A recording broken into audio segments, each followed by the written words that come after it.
नमस्कार विद्यार्थी मित्रांनो, AK एज्युकेशन महाराष्ट्र चॅनलमध्ये आपले स्वागत आहे. आज आपण इयत्ता तिसरी विषय गणित द्वितीय घटक चाचणी प्रश्नपत्रिका उत्तरासहित पाहणार आहोत. ही प्रश्नपत्रिका 20 गुणांसाठी आहे. वेळ 1 तास आहे. प्रश्नपत्रिका पहा. प्रश्न क्रमांक पहिला, खालील उदाहरणे सोडव. 3 गुण. 2.6 एकक म्हणजेच 26 एकक.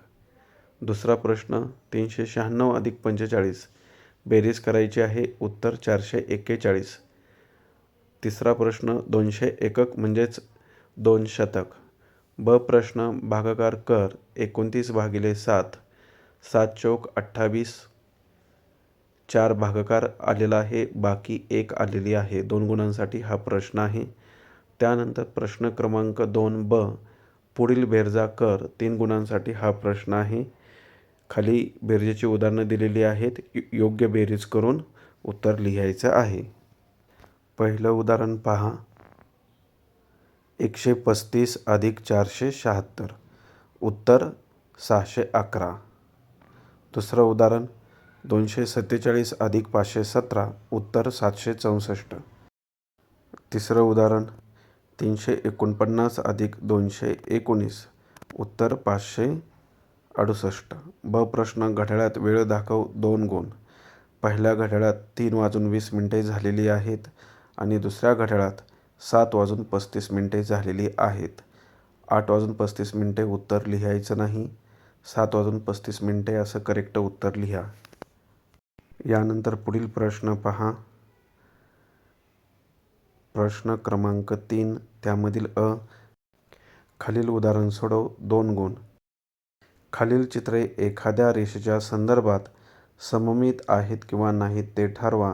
सममित असल्यास चित्राखालील चौकटीत बरोबरची खूण करा, नसल्यास चुकीची खूण करा. सममित म्हणजे त्या आकृतीचे 2 समान भाग होतात. फुलपाखरूची आकृती 2 समान भाग होतात, तिथं बरोबरची खूण करा. 2चे होत नाहीत म्हणून तिथं चुकीची खूण करा.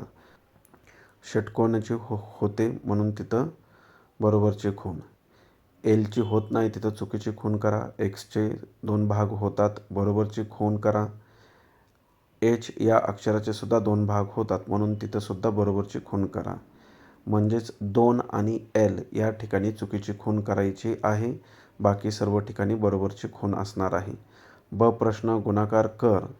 24 गुणिले 2. उत्तर 48. 22 गुणिले 4. उत्तर 88. 31 गुणिले 3. 93. प्रश्न क्रमांक 4 अ, खालील वजाबाकी कर. 3 गुण. 73 वजा 45, 81 वजा 58 आणि 90 वजा 69. दिलेली तिन्ही उदाहरणे हाच्याचे वजाबाकीचे आहेत. उदाहरणे सोडवून दिलेली आहेत. व्यवस्थित पहा आणि त्याप्रमाणे उदाहरणे वहीत लिहून सराव करा, जेणेकरून परीक्षेत तुम्हाला ते सोडवण्यासाठी उपयोगी पडतील. पहिल्याचं उत्तर 28 आलेलं आहे. दुसऱ्या उदाहरणाचं उत्तर 23 आलेलं आहे. तिसऱ्या उदाहरणाचं उत्तर 21 आलेलं आहे. ब प्रश्न, आकृतीचा पावभाग रंगवा. आता आकृतीचे ते 4 भाग दिलेले आहेत. 4 पैकी 1 रंगवायचा म्हणजेच पावभाग झाला. दुसऱ्या आकृतीत सुद्धा रंगवून दिलेला आहे.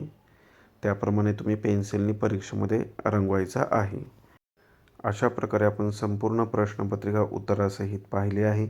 धन्यवाद. जर तुम्हाला हा व्हिडिओ आवडला असेल तर प्लीज लाईक करा आणि शेअर करा. तसेच आपल्या चॅनलला सबस्क्राईब करा.